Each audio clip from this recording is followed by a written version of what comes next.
함수는 C샵에서 매우 중요하고 내용이 방대합니다. 여기서는 기본 사용법에 대해서만 말씀을 드리겠습니다. 함수가 왜 필요할까요?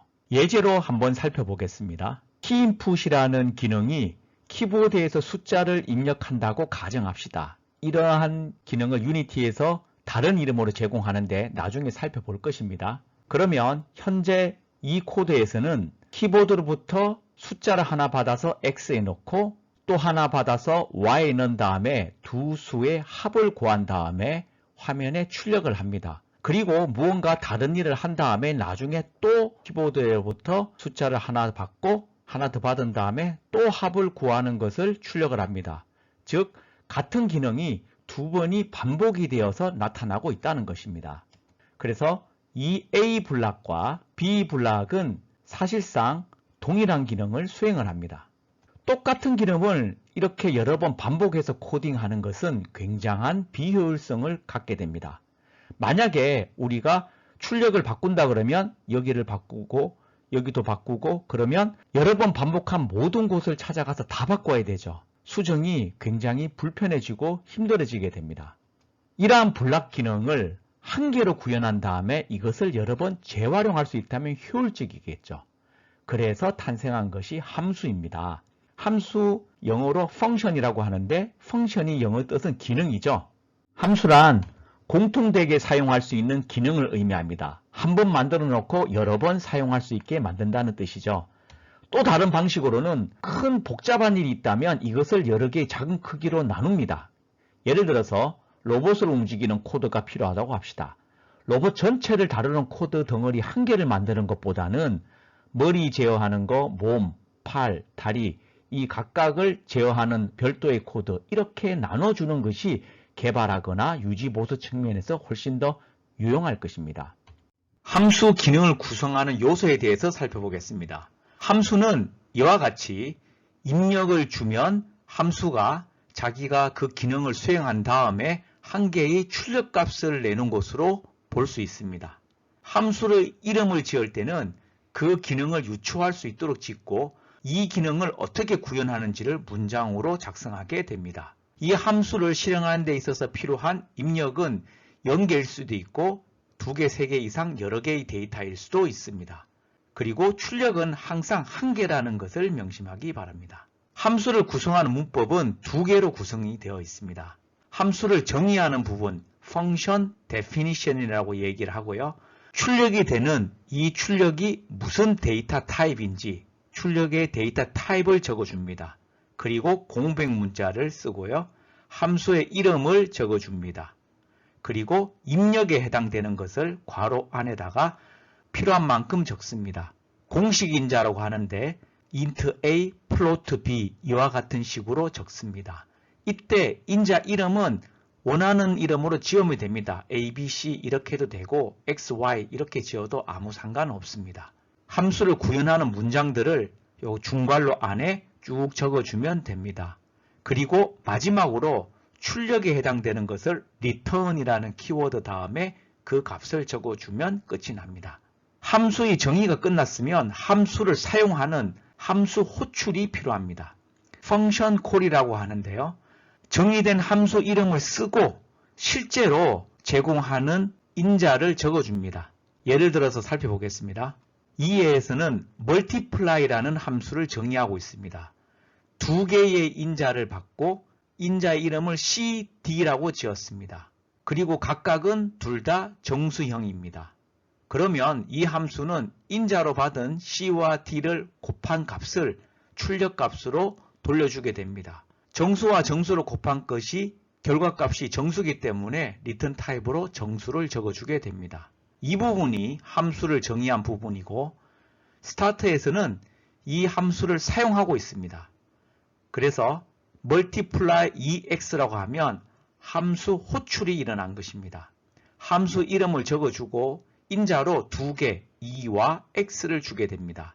그러면 2가 인자로 되어 있는 c로 복사가 되고 x의 값이 d로 복사가 됩니다. 그러면 c가 2가 되고 x가 5가 되니까 2 곱하기 5가 돼서 10이 되죠. 그래서 결과적으로 10을 출력하게 됩니다.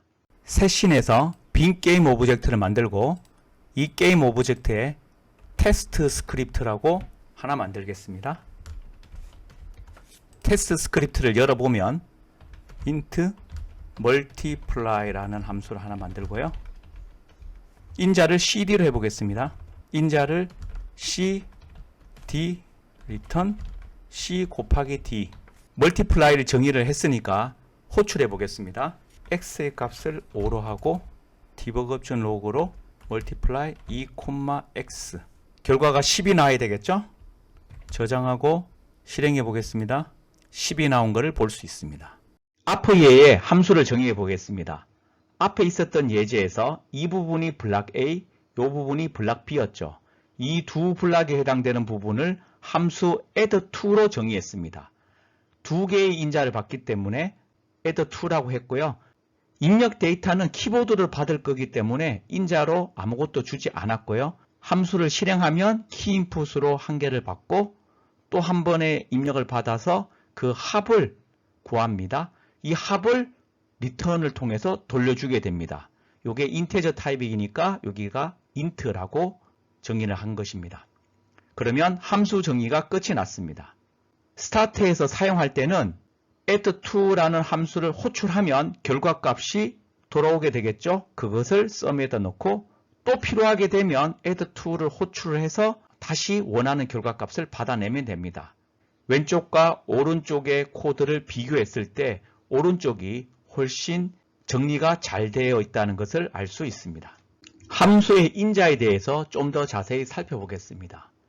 두 종류의 인자가 있습니다. 이 예서와 같이 multiply라는 함수를 정의할 때 주는 인자를 공식 인자라고 이야기를 합니다. formal parameter라고 하고요.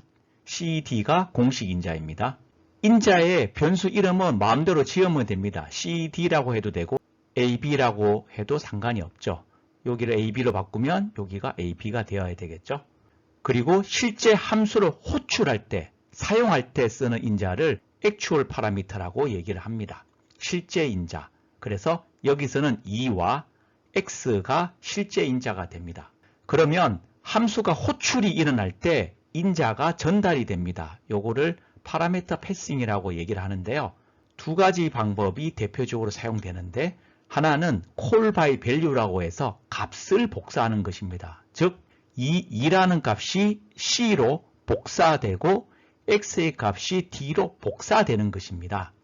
다른 방법으로는 호출하는 쪽 인자가 저장된 메모리의 주소 값을 복사해 주는 건데 이거를 call by reference라고 합니다. 지금 이렇게만 들어서 무슨 소린지 잘 모르겠죠. 언제 하고 왜 하고 이런 부분들은 약간 토픽이 고급이기 때문에 나중에 말씀을 드리고 여기서는 일단 call by value, 즉 인자의 값이 복사된다 정도로만 이해하시면 좋겠습니다. 함수는 결과가 한 개가 있다고 얘기를 했습니다. 그러면 결과가 없는 함수는 어떻게 정의해야 될까요? 가령 문자열과 횟수를 입력으로 주면 입력으로 준 문자열을 횟수만큼 즉 hello 5라고 주면 hello를 5번 출력하는 함수를 만들고자 하면 출력하고 나면 기능이 다 완료가 되죠. 그러면 돌려받을 값이 필요가 없습니다. 그래서 만약에 우리가 이 함수 이름을 repeat라고 한다면 인자로 2개 문자열과 횟수를 string 메시지와 int count로 받습니다. 그래서 이 count만큼 변수 i를 선언해서 count로 초기화한 다음에 i가 0보다 큰 동안 계속 루프를 도는 거죠. 한 번 루프 돌 때마다 i를 하나씩 감소하니까 이게 5라면 5, 4, 3, 2, 1까지 돌고 0이 되면 빠져나오죠. 즉 카운트가 5라면 5번 반복하게 됩니다. 그러면 출력하면 끝이 났죠. 그러면 리턴할 값이 필요가 없습니다. 그럼 이런 경우는 어떻게 하느냐? 리턴 타입에 void를 리턴하는 걸로 합니다. void라는 영어 단어 뜻은 아무것도 없다, 공허하다 이런 뜻이죠. 그러니까 아무것도 없는 걸 리턴한다? 리턴하지 않는 거라고 볼 수 있는 겁니다. 그래서 이렇게 void로 바꿔주고요. 리턴하는 게 없으니까 리턴 문장을 이와 같이 삭제해버리는 겁니다. 그래서 결과가 없는 함수는 리턴 타입이 void고 리턴 문장을 쓰지 않으면 됩니다. 반면 결과가 여러 개인 함수는 어떻게 정의해야 될까요? 함수의 결과값은 한 개라고 했습니다. 만약에 무엇이든 손에 한 개만 들고 갈 수 있다고 생각해 봅시다. 그런데 우리가 사과나 배, 포도 모두 가져가고 싶다면 어떻게 해야 될까요? 박스를 하나 만들어서 사과, 배, 포도를 박스에 담은 다음에 박스 한 개를 들고 가면 되겠죠. 마찬가지로 함수에서도 결과가 여러 개인 경우라면 여러 결과를 담을 수 있는 한 개의 박스를 만들면 되는 겁니다. 이 박스 만드는 방법이 객체라는 개념과 관계가 있는데 이 객체는 여러 개를 담을 수 있습니다. 객체에 대한 부분은 뒤편에서 다른 영상을 통해서 설명을 드리겠습니다. 함수 내에서 변수 사용 범위에 대해서 살펴보겠습니다. 함수 내에 선언된 변수를 지역 변수, local variable이라고 얘기하는데요. 앞에서 정의되었던 repeat 함수를 예를 들어 보겠습니다. 이 repeat 함수인 경우에는 message, count, i 3개의 변수가 사용되고 있습니다. 이 변수들을 local 변수라고 이야기를 합니다. 이 변수는 repeat 함수 내에서만 사용할 수 있고 해당 함수의 호출이 끝나면 다 사라진다고 보시면 되겠습니다. 그러면 함수들 간에 서로 공유해야 되는 일이 종종 발생하는데 이런 변수를 선언할 수 없을까요? 클래스 내부, 즉 같은 컴포넌트 내에 정의된 함수들끼리는 공유하게 할 수 있습니다.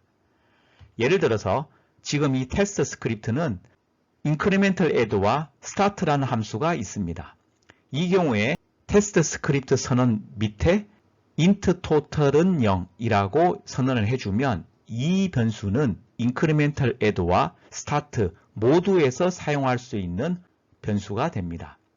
그래서 이 start가 실행이 되게 되면 처음에는 디버거 로고를 통해 토탈을 출력을 하면 초기 값이 0이기 때문에 0이 출력이 됩니다.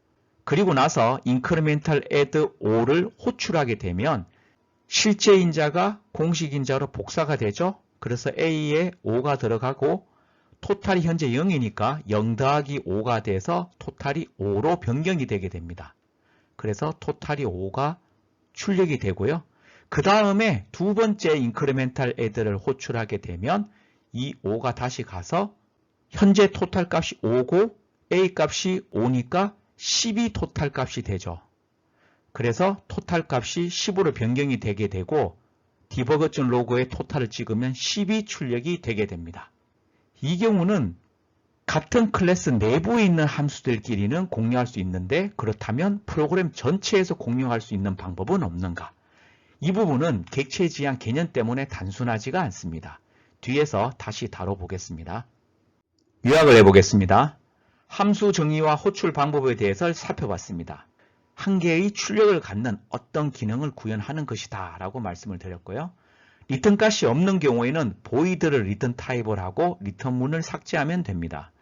지역 변수는 함수 호출할 때만 생겼다가 호출이 끝나면 사라집니다.